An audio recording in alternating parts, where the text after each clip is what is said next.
Today's story explores the slow, insidious patterns of coercive control and abuse, so gather close and listen well. Clara always had a dream of becoming successful, and once she stepped out of the halls of learning, her spirit was as bright as a new shilling. Her mind thought of the thousands of possibilities and jobs that she could explore. Soon enough, she entered a great glass tower as a corporate baddie. Clara worked extremely hard, ready to build her dreams with the fire of 10. She began to draw attention, and compliments on her presentation shifted almost imperceptibly to comments on her smile, her dress, the way she wore her hair.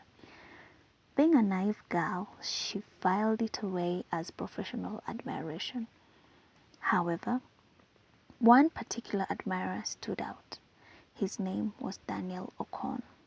Daniel Ocon was not her boss, but a project lead from another team. Charismatic, with an easy laugh that seemed to disarm everyone. But his attention was different. It was specific. He asked about her dress, remembered her hometown, brought her a coffee after seeing her work late. He even remembered her favorite flowers, which were sunflowers. It felt respectful. It felt like being seen. Then the coincidences began. They kept running into each other, the late-night taxi queue, the same obscure lunch spot. They even shared an umbrella a couple of times when it was raining. He confessed that he looked for her in the cafeteria. This should have felt like a red flag, but to Clara, isolated in a new city, it felt like a connection. One night after working dinner ran late, he offered to drive her home in the quiet of the car. The conversation turned personal. He spoke of a failed marriage years ago. He spoke of his current marriage with a weary sadness, a partnership of convenience, loveless and all but over. We live separate lives, he said, his profile outlined by passing streetlights. I haven't felt understood in years. He wasn't asking for anything. He was just sharing. And in sharing, he handed Clara a secret to hold, and a bond was formed. The pursuit became a courtship. Flowers arrived at her desk after a successful project. From the team, the card said, but she knew. Texts that started about work evolved into good morning and good night messages. He became her champion in meetings, her confidant after difficult days, and the line between colleague and something more blurred, then disappeared when he kissed her for the first time in a deserted conference room. It felt inevitable, like the reward of all her hard work. Then came the first warning. It came from Aisha, a sharp, quiet woman from finance. They weren't close, but Aisha sought her out. Her words were blunt. Daniel Ocon is not who you think he is. He has a pattern with new women. Be careful. Before Clara could ask what she meant, Aisha walked away, her face pale. When Clara, unsettled, mentioned it to Daniel, he sighed with a look of profound disappointment. Aisha.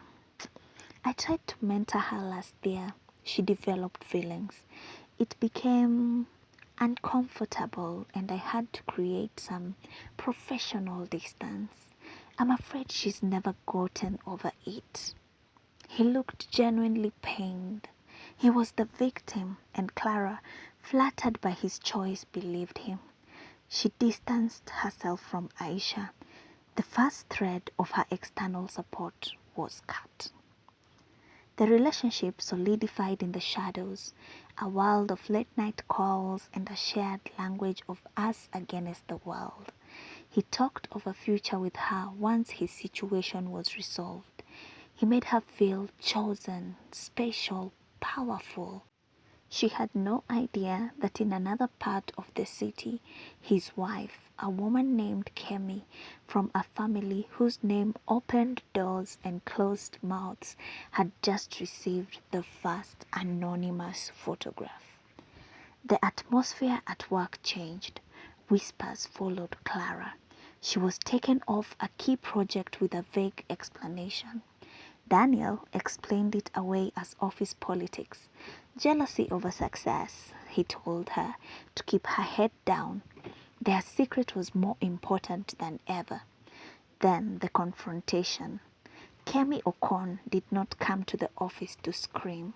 She arrived impeccably dressed and asked for Clara in a voice that brokers no refusal. In a quiet meeting room, she didn't shout. She appraised. You are not the first. You're just the latest model. He likes them young, ambitious, and naive. It makes the game more fun. He will tell you we are separated. But darling, please note, we are not separated. He will tell you that I am unstable. My lawyers and my family portfolio suggest otherwise. He will drain your light, use you up, and when you are no longer useful or beautiful, he will discard you just like he did the others. Clara was frozen. Kemi slid a single sheet of paper across the table. A list, names, dates, internships. Next to some, a single word, transferred. Next to others, left. Aisha's name was there. Leave him, or your name will be on the list, and I will not be as polite next time. When Clara, shaking, confronted Daniel, his performance was masterful. He was devastated. He crumpled the paper, his voice shaking.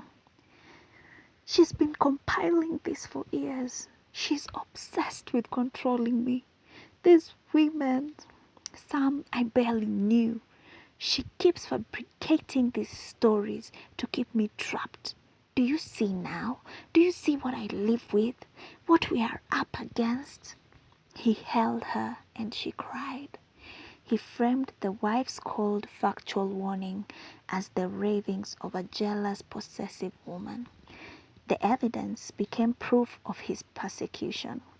The crack in her reality was expertly plastered over with a strong bond of shared trauma. Then the accidents began. A near miss with a speeding car that didn't seem to slow down. A sudden severe bout of food poisoning after a lunch only she ate. Each time, Daniel was her knight in shining armor. Her solace. The city is dangerous, he murmured, holding her. Or maybe, he let the sentence hang. Her world shrunk to the size of the space they shared. Her fear made him her only sanctuary. Aisha decided to try one last time. She called Clara from a blocked number.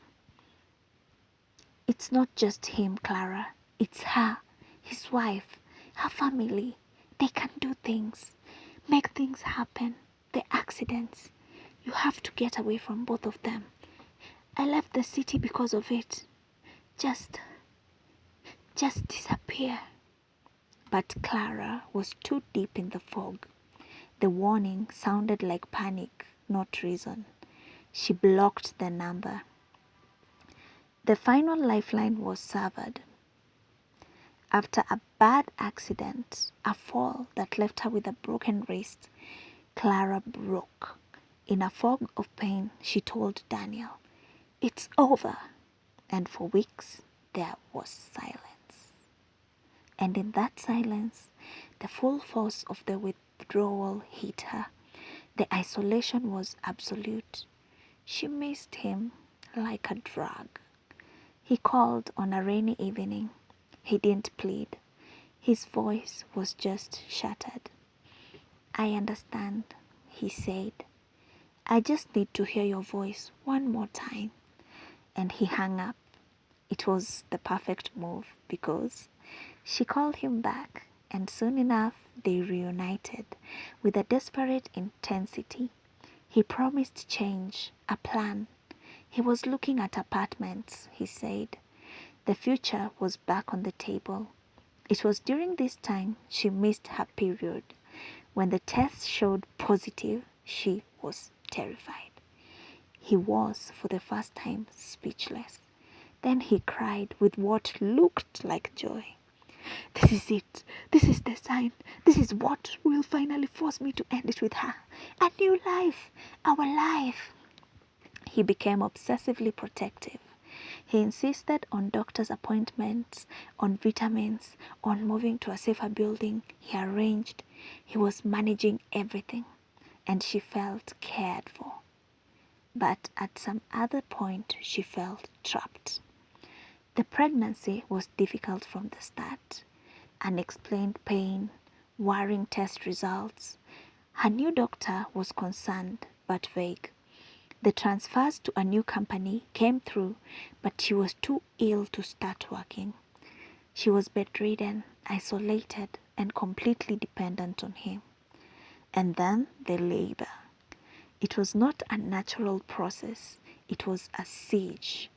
The pain was catastrophic. The monitors shrieked.